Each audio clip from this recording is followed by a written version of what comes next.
Exercise 1014 is asking us to prepare the stockholder equity section of a balance sheet. Keep in mind that it's the order that's important here. They give us the numbers, so it's just a matter of writing in the numbers. And you need to know this. You start with preferred stock, always, but think about that commonsensically. If you have two things, one's called preferred and one's called common, which one are you going to list first? The preferred, followed by the common, followed next by the additional paid-in capital. Now, this can be either lumped together, both preferred and common, and then all additional paid-in capital. I have also seen it where you have preferred stock, additional paid-in capital preferred, common stock, additional paid-in capital, common stock. In this case, it's all lumped together. Then you need this subtotal, because this is important, the total paid-in capital. This is the amount of money that people have given your company, have invested in your company. Then you need retained earnings, which is all the money that your company has made and not distributed in dividends.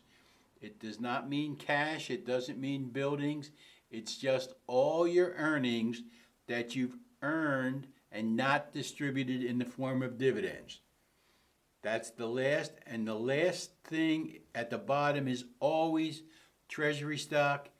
Treasury stock is the only one of these items that reduces the total equity. So you need to know the order.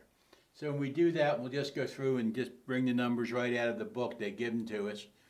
We have preferred stock, $3,600,000.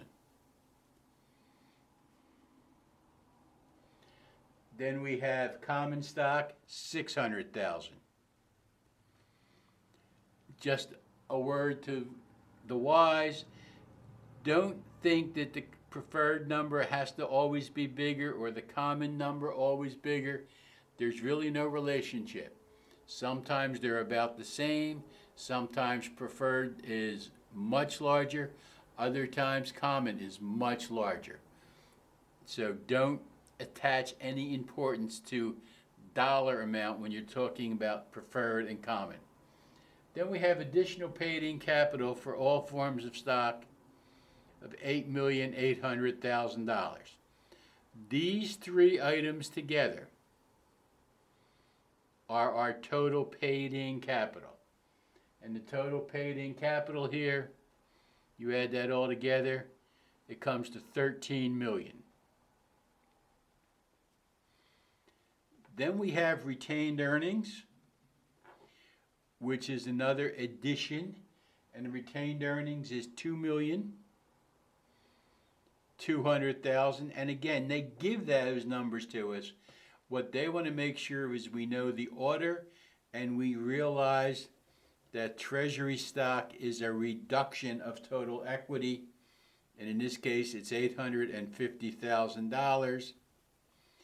So when we add that all together and then subtract the 850, our total shareholder equity is $14,350,000.